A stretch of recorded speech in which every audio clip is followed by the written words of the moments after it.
We've got Kristi Noem upset, Director of Homeland Security. Art is meant to inspire conversation. Well, now she's discussing her portrayal on the latest episode of South Park.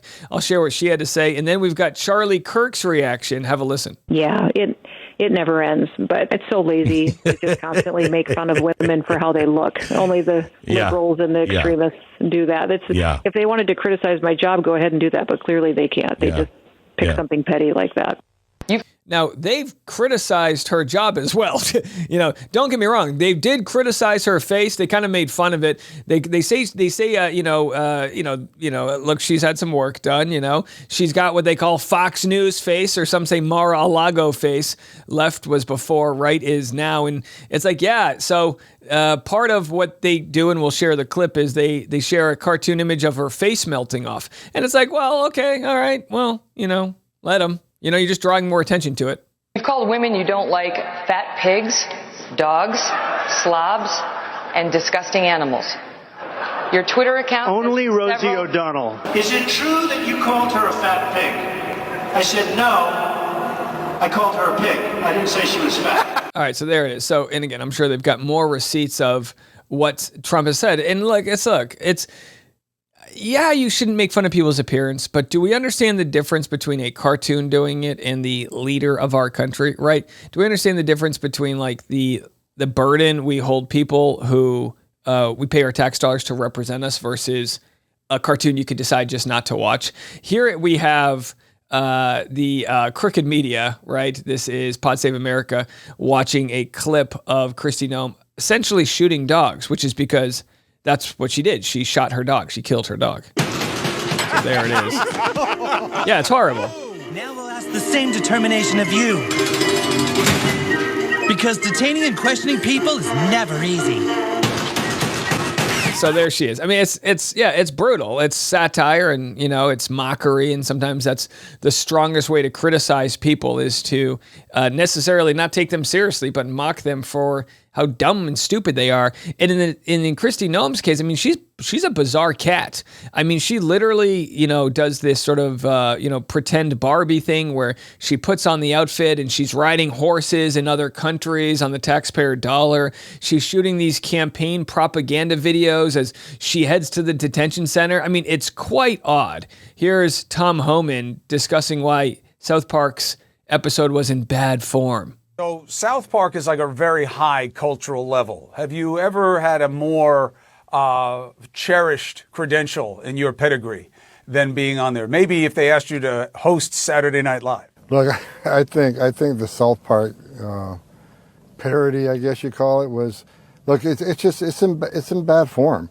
especially the best answer here is to say, we love our First Amendment rights, and they're allowed to express their dissent in whichever way they want. That's the respectful way to say, they can do whatever they want. Right now, I know the Secretary announced today, we're up over 830% increase on assaults on ICE agents. Now we're up over 1,000%.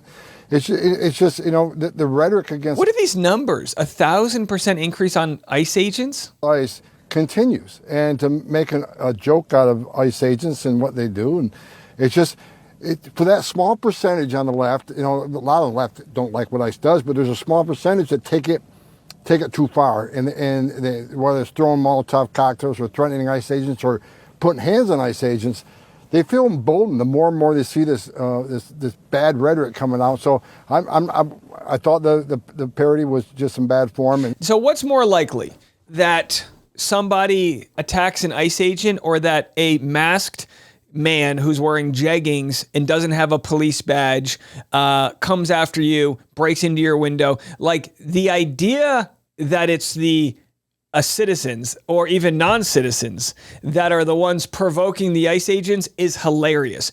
They're literally showing up in unmarked cars and just raiding people. They're coming into people's neighborhoods and raiding them. And you're upset that some people are fighting back?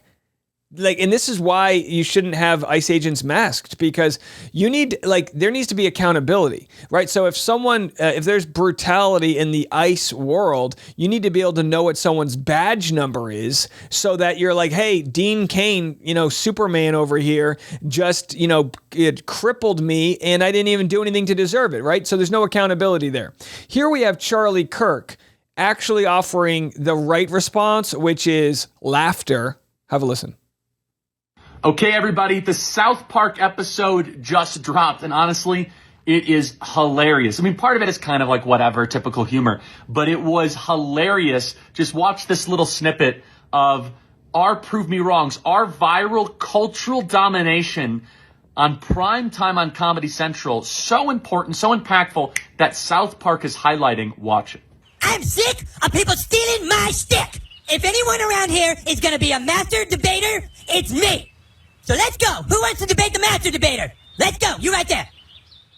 That's the stupidest haircut I've ever seen. You are wrong. Leviticus 3:17 says it shall be a perpetual statute for your generations throughout all your dwellings. So you can shut up, baby. You just hate America and you love abortions. Not only that, but Jeremiah 1:5, I made you in the womb. South Park gets this right. All right, so either way, even if he's stewing on the inside, he knows how to take it.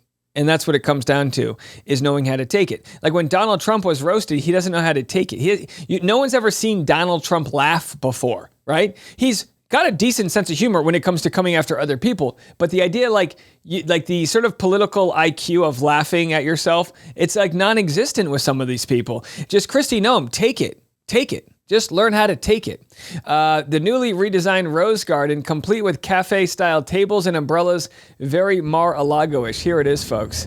The White House Rose Garden has been paved over. I have to say, I don't hate the white marble and all of this, but like, what are we doing? Are we serving croissants or are we passing healthcare reform? Like, what the hell is this? You know what I mean? This is not a lounge for people to not get work done. It's almost like maybe there shouldn't be lounge tables, because maybe they should be doing things like, I don't know, releasing the Epstein files or not going to war with people. In fact, you know what? I might be changing my mind on the fly. Maybe this is the best thing for this political office to do, is hang out on the paved over Rose Garden so they can't cause more damage to the American people. Here we have Scott Jennings. Oh boy, this is not going to go well, as Van Lathan responds to Scott Jennings. Scott Jennings is like the MAGA guy that they put on CNN. And by the way, they've only hired him to ruffle up people's feathers, but have a listen. New ICE in the agents. Superman community, and so I mean that's Dean. But I'm just telling you, like, he's effectively going to be an honorary sheriff. But having someone like that out touting it, talking about, hey, this is a thing you can do for your government. This is public service. It's going to help them recruit, and they have a bunch of people to recruit. Scott, yeah. It's not 95.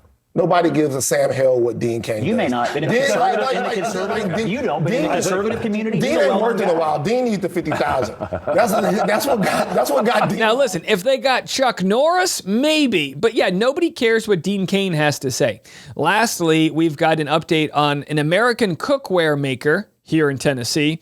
Says he's paying more than $200,000 in tariffs. Have a listen. President Trump's tariffs are likely going to cost this Tennessee cookware manufacturer hundreds of thousands of dollars. The products that we manufacture are almost entirely made out of steel and aluminum. As you might imagine, the steel and aluminum tariffs affect it very significantly. Basically, all of our input costs are going up by at least 50%. But Heritage Steel believes there could be some advantages. For right now, it is a tough pill to swallow, but I guess it's just everyone is having a tough pill to swallow, right? Everyone is having a tough pill to swallow. You know, they don't have to.